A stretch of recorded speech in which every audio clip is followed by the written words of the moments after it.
note was stuck to the men's bathroom mirror at the Chesapeake Opera House when Anthony Rogers, a 49-year-old cleaner, arrived for his overnight shift. "We know who you really are," the handwritten message read. "Diana Rothschild wants to see you on the main stage at 11:30 p.m. Come alone."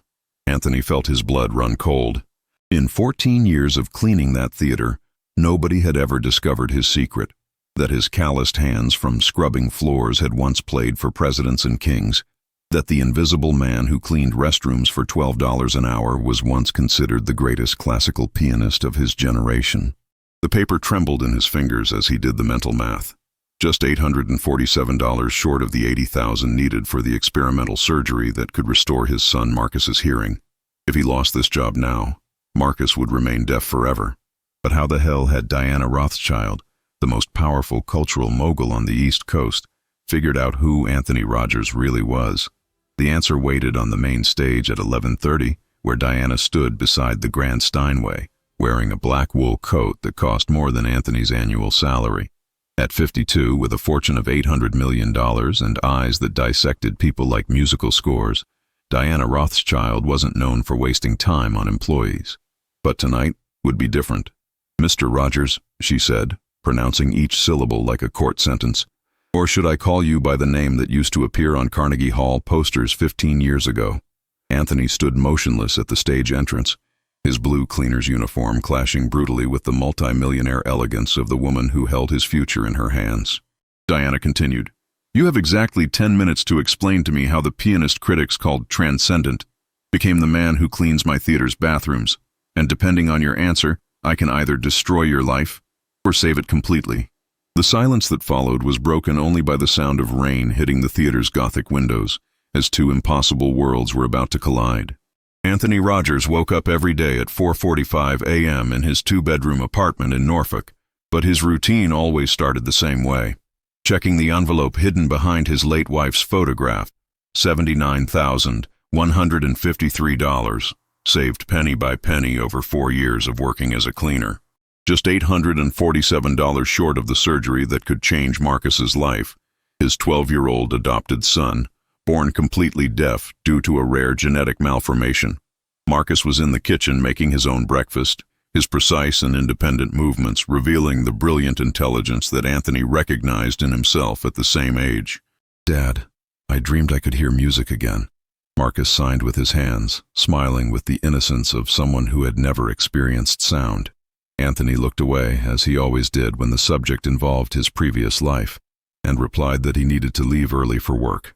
The truth was that Anthony feared the day Marcus would discover that the father who cleaned bathrooms to support the family had once been applauded in the world's greatest theaters. On the bus to Virginia Beach, Anthony watched reflections in the fogged glass, remembering fragments of a life that seemed to belong to someone else. The stroke at 35, during a Rachmaninoff performance at the Kennedy Center, had stolen more than his career. It had destroyed his episodic memory, leaving only pieces of an emotional puzzle he couldn't put together. Anthony remembered stages, lights, applause, but couldn't connect these images to his current identity. The doctors explained that the stroke had specifically damaged the regions responsible for autobiographical memory, keeping only procedural memory intact, which is why his hands still mastered the piano with absolute technical perfection, even though his mind couldn't remember how or when he had learned. During the 45-minute trip to the theater, Anthony massaged his calloused hands, feeling the cruel irony of using the same fingers that had once created transcendent beauty to scrub strangers' filth. But every dollar earned brought him closer to the miracle Marcus deserved, and that motivation was worth any personal humiliation. The Chesapeake Opera House transformed completely after the last employee left.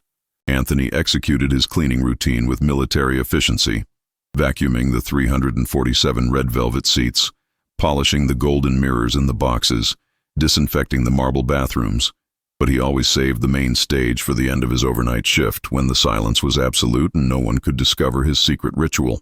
At 11 p.m., after locking all the entrances and checking the security system, Anthony went up to the stage where the Steinway Model D rested, costing more than a house. His hands, still rough from cleaning products, transformed magically when they touched the ivory keys. Chopin emerged naturally, then Liszt, Rachmaninoff, Bach, a complete repertoire that flowed from his muscle memory like water from an ancient spring.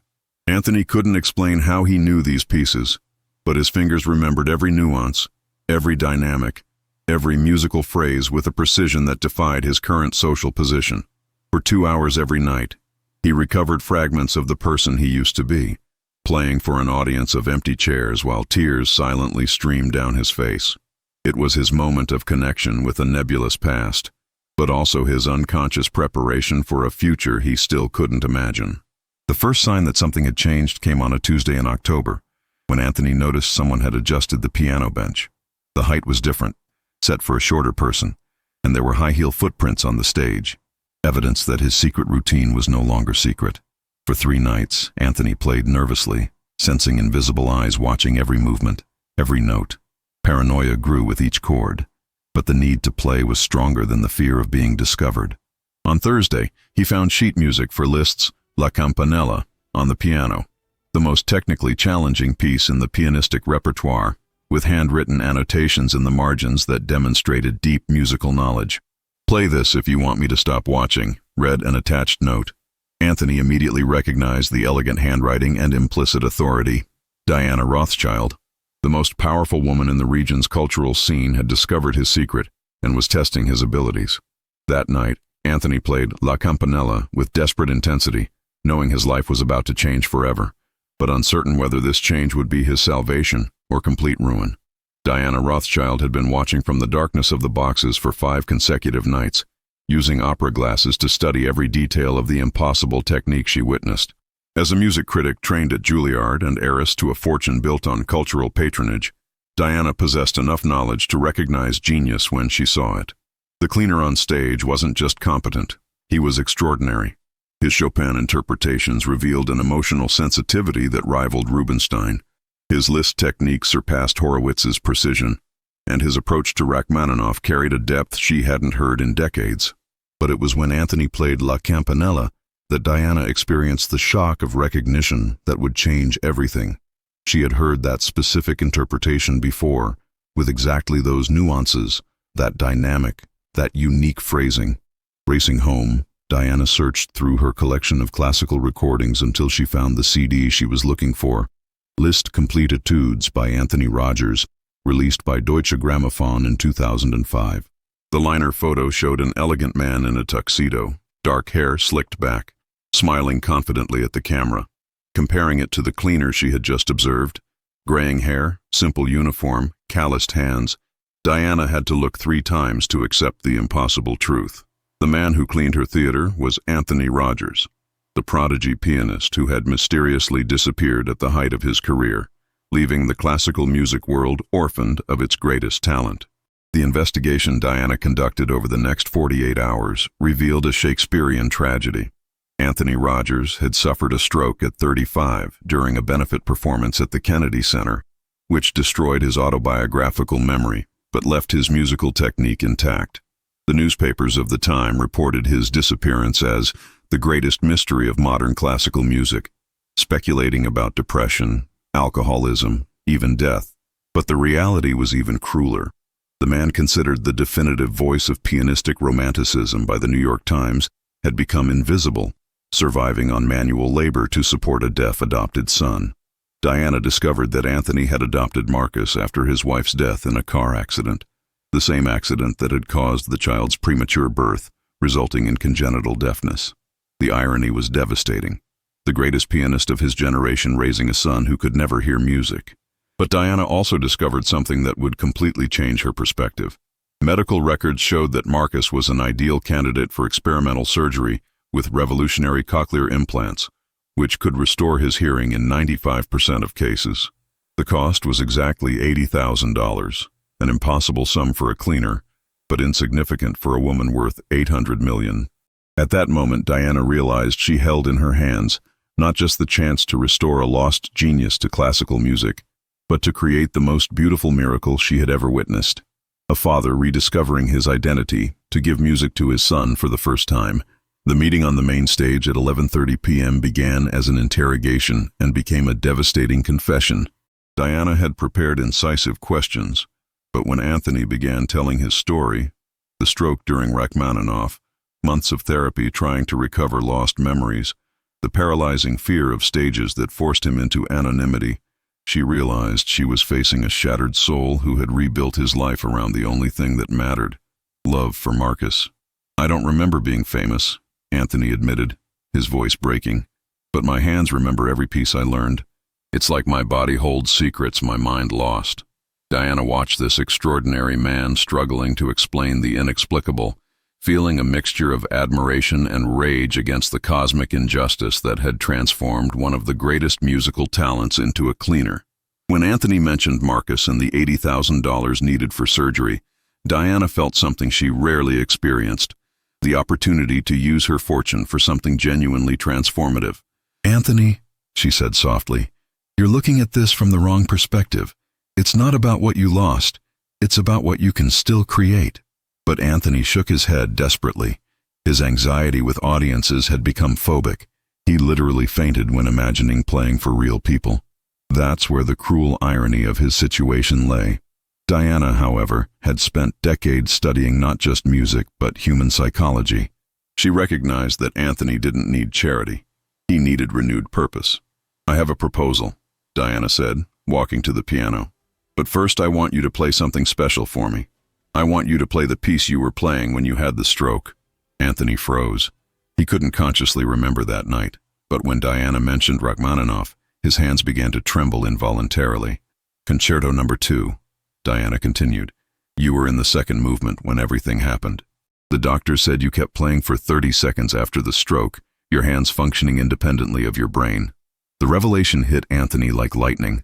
Suddenly, memory fragments began to emerge: blinding lights, splitting headache, the audience screaming, his hands continuing to play even when he lost consciousness. "Play," Diana insisted gently. "Play and reconnect with who you really are." With trembling hands, Anthony positioned his fingers over the keys and began the second movement of Rachmaninoff's Concerto No. 2. As the familiar notes filled the empty theater, something extraordinary happened. Anthony was no longer playing just with muscle memory, but with conscious emotion, reconnecting with his lost identity through the music that nearly killed him and, paradoxically, kept him alive. The transformation Diana witnessed was almost spiritual. Anthony played the Rachmaninoff with an emotional depth that transcended technique, channeling 14 years of pain, loss, sacrifice, and paternal love through every musical phrase. When he finished, both were crying. Anthony because he had finally found himself again, Diana because she had just witnessed the rebirth of a genius. "Now you're ready to hear my proposal," Diana said. She had mentally canceled all concerts scheduled for the next 2 months and was planning something unprecedented: a single solo concert, Anthony Rogers playing for an audience of just 50 people, the greatest music critics, philanthropists, and classical music lovers in the country. "But there's one non-negotiable condition," Diana continued. "Marcus will be in the front row, and he'll be able to hear every note you play." Anthony didn't understand initially, until Diana explained that she had already contacted the best cochlear implant surgeons, that Marcus's surgery was scheduled for the following Monday, and that the $80,000 was irrelevant compared to the privilege of returning music to the world through him. "You won't play as a cleaner trying to impress multimillionaires," Diana clarified. "You'll play as Anthony Rogers, one of the greatest living pianists, so your son can hear beauty for the first time in his life." The offer was simultaneously the salvation Anthony had wished for and the terror that had paralyzed him for 14 years. But looking at Diana, he realized this wasn't charity. It was cosmic justice being restored through a woman who understood that some talents are too great to remain hidden, even when broken by the cruelest circumstances. The 10 days that followed were the most intense in Anthony's life since the stroke. Diana had mobilized an elite medical team for Marcus's surgery, but had also discreetly hired Dr. Sarah Chen, a psychologist specializing in performance anxiety, to work with Anthony. The sessions weren't about overcoming fear of stages, but about redefining the purpose of his music. "You're not playing to impress critics," Dr. Chen explained during a particularly intense session. "You're playing to give a gift to your son. Everything else is secondary." Meanwhile, Diana handled logistical details with the precision of a general planning a battle. She had personally chosen the 50 guests, not for wealth or status, but for their genuine ability to recognize and appreciate musical excellence. The Washington Post, New York Times, and Classical Music magazine received limited information. Only that Anthony Rogers, missing for 14 years, would make his return in a private concert in Virginia Beach. Speculation in the specialized press was instant and intense. Nobody knew how Diana had found Anthony or why he had disappeared, but everyone wanted to witness what promised to be one of the most significant moments in contemporary classical music. Anthony, meanwhile, practiced obsessively in the empty theater, preparing a repertoire that would tell his story without words. Marcus's surgery was performed on a rainy Tuesday in November at Johns Hopkins Hospital. Anthony waited for 6 hours in the waiting room, with Diana by his side offering silent support.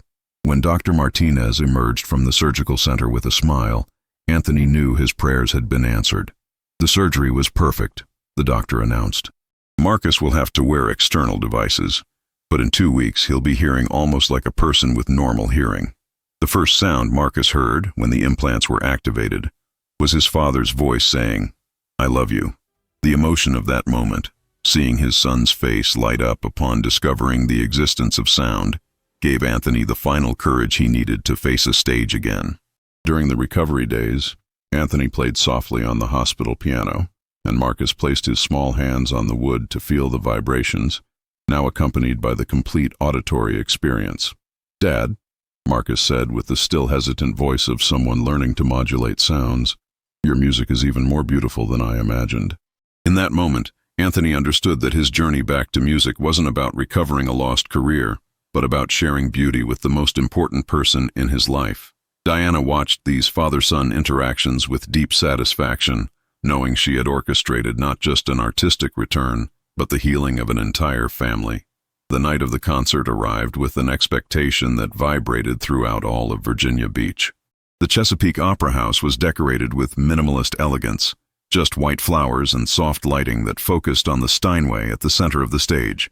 The 50 guests included critics from the New York Times, Washington Post, and Classical Music Quarterly, but also philanthropists, doctors who had cared for Marcus, and some theater employees who had worked with Anthony without ever suspecting his identity. Marcus occupied the central seat in the front row, his new hearing aids perfectly adjusted, smiling with pure excitement that radiated through the entire audience. When Anthony emerged from backstage wearing the tuxedo Diana had commissioned, the murmurs ceased instantly. He had lost weight in recent weeks, and the combination of nervousness and determination on his face revealed both vulnerability and strength.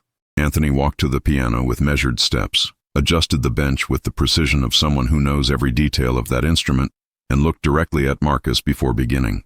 The program he had chosen told a story.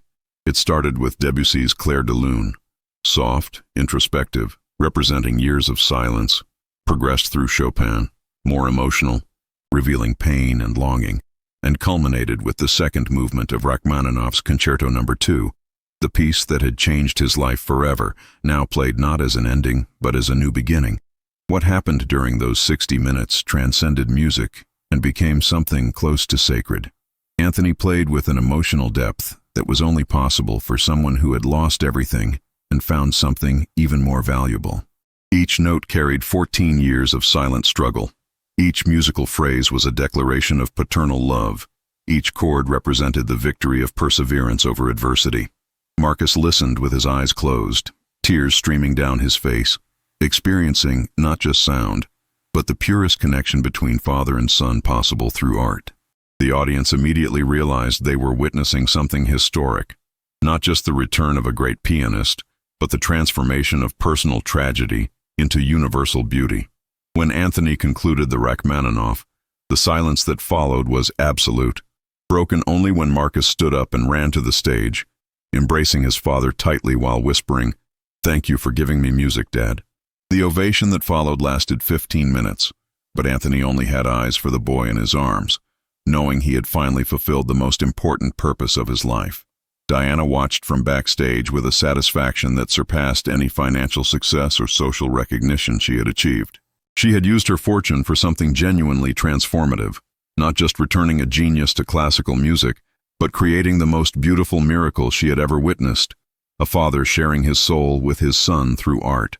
The concert generated international headlines, but more importantly, established a foundation for hearing treatments that Diana and Anthony would create together, helping other families experience the same miracle. Anthony never returned to work as a cleaner. Diana appointed him artistic director of the Chesapeake Opera House, where he develops music programs for children with hearing disabilities, using his own journey as inspiration. Marcus, now with perfect hearing, studies piano with his father, and already shows the same natural talent that runs in the adoptive family he chose. On quiet nights when the theater is empty, Anthony still plays alone on the main stage, no longer as a ritual of longing, but as a celebration of a life rebuilt through music, love, and the kindness of a woman who understood that some talents are too great to remain hidden, regardless of the circumstances that tried to destroy them.